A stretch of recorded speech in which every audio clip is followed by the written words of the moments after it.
और जैसा कि हमने आपसे वादा किया था, बजट स्पेशल से जुड़ी कोई भी खबर, कोई भी तस्वीर आपसे छूटेगी नहीं। आपको बता दें, वित्त मंत्री निर्मला सीतारमण अपने घर से निकल चुके हैं। वही तस्वीरें दिखाने का आपको वक्त भी आ गया है, क्योंकि हर किसी की निगाहें आज इसी बात पर टिकी हैं कि वो आम आदमी के लिए, हमारे लिए, आपके लिए और समाज के सभी वर्गों के लिए किस तरह की रियायतें वो लेकर आती है।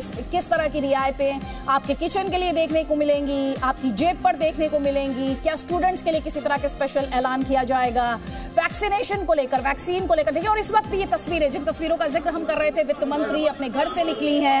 आज हर किसी की निगाहें उन्हीं पर टिकी हुई हैं कि क्या वो, जैसे बूस्टर डोज को लेकर लगातार बात हो रही है, तो भारतीय इकोनॉमी के लिए किस तरह का बूस्टर होगा। लेकिन इस गाड़ी में आपको वित्त मंत्री दिखाई दी होंगी थोड़ी ही देर पहले, कुछ मिनटों पहले की ये तस्वीर हम आप तक पहुंचा रहे हैं।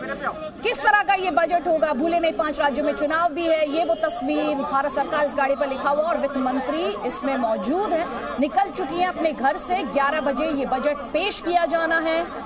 5 राज्यों में चुनाव को देखते हुए क्या इस पर चुनावी छाप देखने को मिलेगी, या फिर भूले नहीं अगले साल मोदी सरकार के टर्म 2 का लास्ट बजट होना है, तो क्या इस बजट में कड़े फैसले लिए जाएंगे, टैक्स पेयर्स के लिहाज से किस तरह के ऐलान होंगे, इकोनॉमी के लिहाज से, क्योंकि इकोनॉमी को लेकर जो आर्थिक सर्वे पेश किया गया है वो संभावनाओं से भरा हुआ है, उम्मीदों से भरा हुआ है। तो निर्मला सीतारमण वित्त मंत्री, बजट की लॉन्गेस्ट स्पीच का रिकॉर्ड भी उन्हीं के नाम है। 2022 में वो क्या कहेंगी देशवासियों से और किस तरह के ऐलान और उनके टैब से। देखिए जरा, पहले ब्रीफकेस में बजट होता था, उसके बाद आपने पोटली में भी देखा और बही खाता देखा आपने, और अब आप ये देखते हैं कि टैब के द्वारा बजट पेश किया जाता है। तो आज भी किस तरह का बजट उनके टैब से निकलेगा, हर किसी की निगाहें इसी बात पर टिकी हुई हैं। रविंद्र कुमार मेरे सहयोगी इस वक्त और इंफॉर्मेशन के साथ। रविंद्र, सबसे पहले कितनी देर पहले की ये तस्वीरें, वित्त मंत्री इस वक्त कहां और आपके सोर्सेस क्या बता रहे हैं? और मेरे सिर्फ एक सहयोगी नहीं, देखिए आप देख रहे हैं मेरे कई सारे सहयोगी इस वक्त आपको स्क्रीन पर दिखाई दे रहे हैं। आपको ब्रह्म प्रकाश दुबे दिखाई दे रहे हैं, मनीष शुक्ला दिखाई दे रहे हैं। जल्दी से रविंद्र, पहले आपसे जवाब। बिल्कुल, आपसे चंद मिनट पहले ही यहाँ से निर्मला सीतारमण निकली हैं और जैसा आप बता रही हैं और आपसे जो बात हो रही होगी, इस बीच में वो अपने मंत्रालय पहुँच गई है। जो प्रोटोकॉल है, जो परंपरा है, वहाँ से अपने दोनों वित्त राज्य मंत्री के साथ फोटो ऑप करने के बाद राष्ट्रपति के पास जाएंगी। महामहिम राष्ट्रपति को बजट के बारे में अवगत कराएंगी, उनसे अनुमति लेगी संसद में पेश करने के लिए, और 10 बजे के आसपास वो पहुँचेंगी संसद भवन गेट नंबर 1 पर। एक बार फिर से जो परंपरा है, वहाँ पर फोटो ऑप होने के बाद 10:15 बजे कैबिनेट की बैठक है। कैबिनेट से मंजूरी मिलने के बाद 11 बजे वो बजट पेश कर देंगे। लेकिन एक अदिति, मैं जल्दी से एक बता दूं, एक तस्वीर आपको दिखाना चाहूंगा। यहाँ पर मैं जहाँ निर्मला सीतारमण घर है, यहीं पर हरसिमरत कौर बादल का घर है, जो इनके मंत्रिमंडल के सहयोगी रही और किसान आंदोलन को लेकर इन्होंने इस्तीफा दिया था। तो जाहिर सी बात है, इस बजट में जैसा कि पूरी अगर इकोनॉमी देखा जाए पिछले 2 साल में, तो किसानों ने इस देश के आर्थिक स्थिति को मजबूत करने में बहुत योगदान दिया। तो किसानों को लेकर जो किसान सम्मान निधि 6000 है, उसको बढ़ाने की पूरी संभावना है। यानी पूरे फोकस अगर होगा तो एग्रीकल्चर पर, रोजगार पर, एमएसएमई को दिया जाएगा। जो और भी जो योजनाएं हैं, जो अन्य योजना है, गरीब कल्याण योजना है, इन सब पर फोकस होगा। क्योंकि 5 राज्यों में विधानसभा चुनाव है। प्रधानमंत्री हमेशा कहते हैं कि एक देश एक चुनाव होना चाहिए, लेकिन मजबूरी है कि ये नहीं हो पा रहा है। तो कहीं ना कहीं ये लोक लुभावना भी होगा और हकीकत के बीच में मध्य मार्ग। प्रधानमंत्री द्वारा रविंद्र ये बात कही गई थी कि जो सत्र है वो इस तरह की कंसिडरेशन से अलग होना चाहिए। ब्रह्म प्रकाश दुबे हमारे साथ है। Brahm Prakash Dubey, good morning. Good morning, कितनी गुड मॉर्निंग। ये आम भारतीय के लिए आज होने वाली है। अपने दर्शकों को हम तस्वीरें लगातार दिखा रहे हैं। थोड़ी देर पहले हमने अपनी तस्वीरें दिखाई थी जब वित्त मंत्री अपने घर से निकली थी, और मेरे सहयोगी जैसा कि बता रहे थे, रविंद्र कुमार, वित्त मंत्रालय वो पहुंची हैं और ये तस्वीरें हम आप तक पहुंचा रहे हैं। वित्त मंत्री निर्मला सीतारमण की सबकी निगाहें आज उन्हीं पर कि वो किस तरह के ऐलान करती हैं, क्या बूस्टर देती हैं इकोनॉमी को, क्या रियायतें देती हैं, किस पर वो हाश होती हैं, किस पर वो सख्ती बरतती हैं और किस पर वो नरमी दिखाती है। ब्रह्म प्रकाश दुबे। वित्त मंत्री निर्मला सीतारमण वित्त मंत्रालय पहुंच रही हैं और तस्वीरों में हम आपको दिखा रहे हैं नॉर्थ ब्लॉक के बाहर। देखिए, काफिला आगे बढ़ रहा है और अभी नॉर्थ ब्लॉक के अंदर जाएंगी। दोनों जो एमओएस हैं, दोनों वित्त राज्य मंत्री हैं, वो पहले ही आ चुके हैं। देखिए, फाइनेंस मिनिस्टर का ये काफिला आ गया गाड़ियों का, और इस गाड़ी से वित्त मंत्री उतर रही हैं निर्मला सीतारमण। दोनों वित्त राज्य मंत्री पहले पहुंच चुके हैं और अब निर्मला सीतारमण अंदर जाएंगी, मिनिस्ट्री में जाएंगी और दोनों वित्त राज्य मंत्री के साथ इसके बाद वो राष्ट्रपति भवन जाएंगे। देखिए, आप देख रही हैं तस्वीरों में वित्त राज्य मंत्री पहुंच गई हैं। और ये सीधी तस्वीरें आपके सामने नॉर्थ ब्लॉक से, फाइनेंस मिनिस्ट्री से यहाँ पर पहुंची हैं। कुछ ही मिनटों बाद यहाँ से वो दोनों जो वित्त राज्य मंत्री हैं उनके साथ रवाना होंगी और इसके बाद राष्ट्रपति भवन में जाएंगी। वहाँ पर जो औपचारिकता होती है परमिशन लेने की, बजट पेश करने के लिए, वो परमिशन लेंगी और इसके बाद सीधे पार्लियामेंट संसद भवन जाएंगी। वहाँ पर कैबिनेट की जो बैठक है उसमें मंजूरी के बाद 11 बजे बजट पेश किया जाएगा। सीधी तस्वीरें और कुछ ही मिनटों में हम दिखाएंगे कि वहाँ से कैसे जो हर बार देखते हैं आप, पहले एक परंपरा रही कि सूटकेस दिखाई देता था, लेकिन पिछली बार परंपरा को बदला और वित्त राज्य मंत्री एक अलग अंदाज में सामने आई थी। और आज भी हम आपको तस्वीरें दिखाएंगे अदिति के आज क्या कुछ बजट में होने वाला है। देखिए देश भर को उम्मीदें हैं क्योंकि बजट का असर सभी पर पड़ता है। ये माना जा रहा है कि किसानों को लेकर भी बड़ा ऐलान हो सकता है इस बजट में। और देखिए 2-3 महत्वपूर्ण योजनाएं हैं जो साल 2022 में खत्म हो रही हैं, तो उनको लेकर भी ऐलान होगा इस बजट में, जिसके पूरे चांसेस हैं कि उन योजनाओं को आगे बढ़ाया जाए क्योंकि बीते 2 साल से कोरोना के चलते इन योजनाओं पर असर पड़ा है। जो बड़ी योजनाएं थी, जो केंद्र सरकार की महत्वाकांक्षी योजनाएं थी, जिसमें प्रधानमंत्री आवास योजनाएं हैं और इसी तरह की जो 2 और योजनाएं किसानों पर रहने वाली हैं। और अपने आप में बजट की जर्नी, बजट के सफर की बात की जाए तो आप जानते हैं पहले वित्त मंत्री ब्रीफकेस में लेकर आते थे, फिर हमने बही खाता देखा और अब हम पेपरलेस बजट के तौर पर जब बात करते हैं तो टैब दिखाई देता है। मनीष शुक्ला हमारे साथ हैं। मनीष शुक्ला, किस तरह की अनाउंसमेंट्स मुमकिन है? और बड़ा सवाल यही है, 5 राज्यों में विधानसभा चुनाव, क्या उन चुनावों की छाप इस बजट पर देखने को मिलेगी?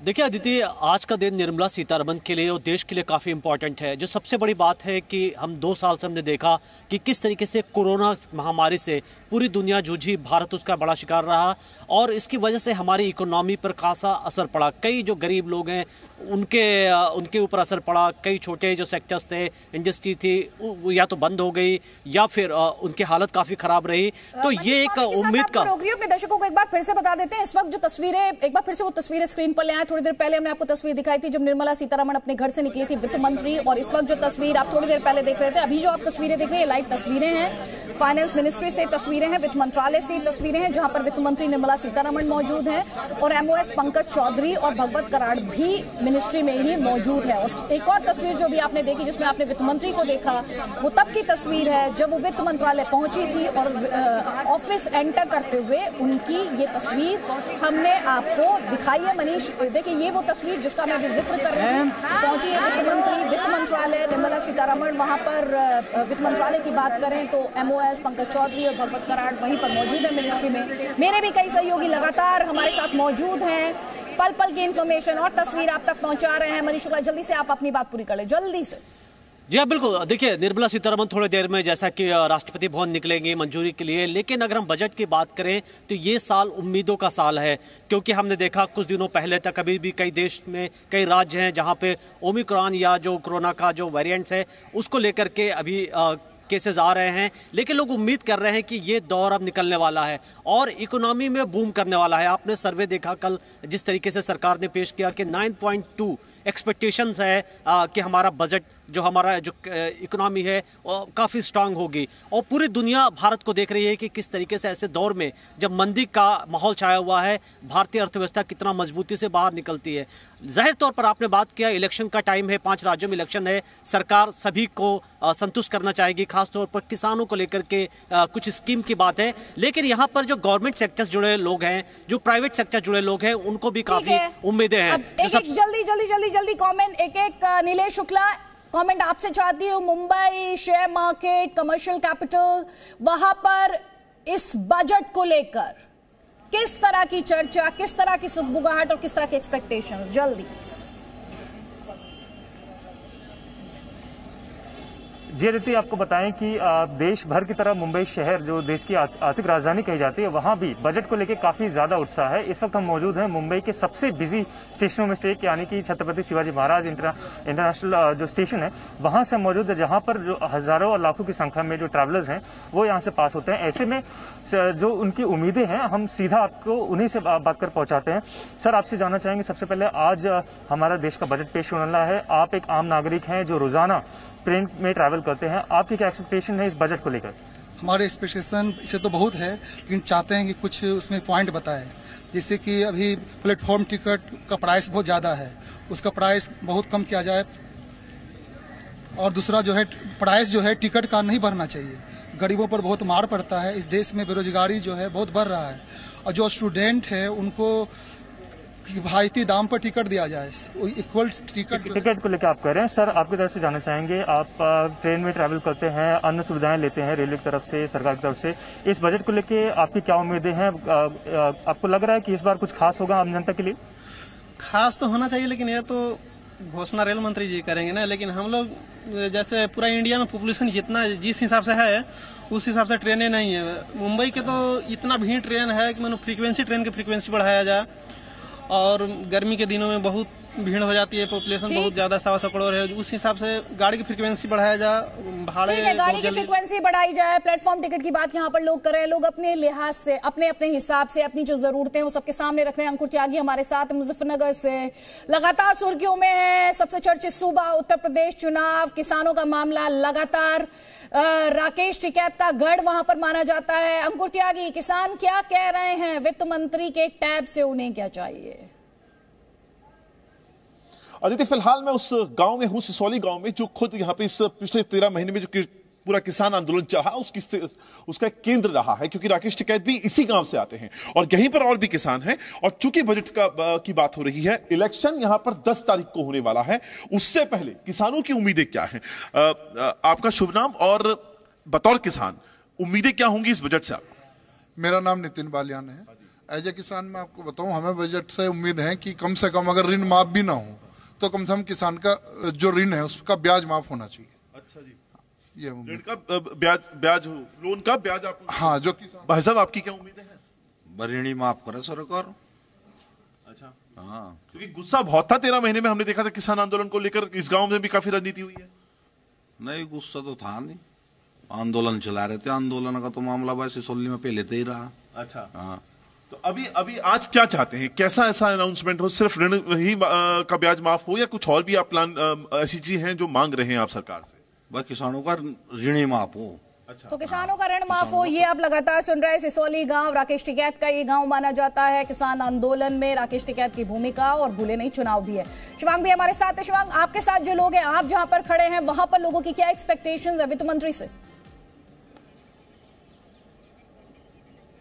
जी बिल्कुल रहती है। देखिए सर, आप बताइए इस बार के बजट में आप लोगों की क्या एक्सपेक्टेशन है? रसोई को लेकर, सिलेंडर को लेकर क्या एक्सपेक्टेशन है? देखिए, मैं सबसे पहले वित्त मंत्री निर्मला सीतारमण जी से मैं बोलूँगा कि गैस के सेक्टर में अच्छे बजट पेश करें, क्योंकि 1100 रुपये का हो रहा है। वो गरीब मजदूर हम सब जितने भी हैं, इस चीज़ को हम लोग झेल नहीं पा रहे हैं।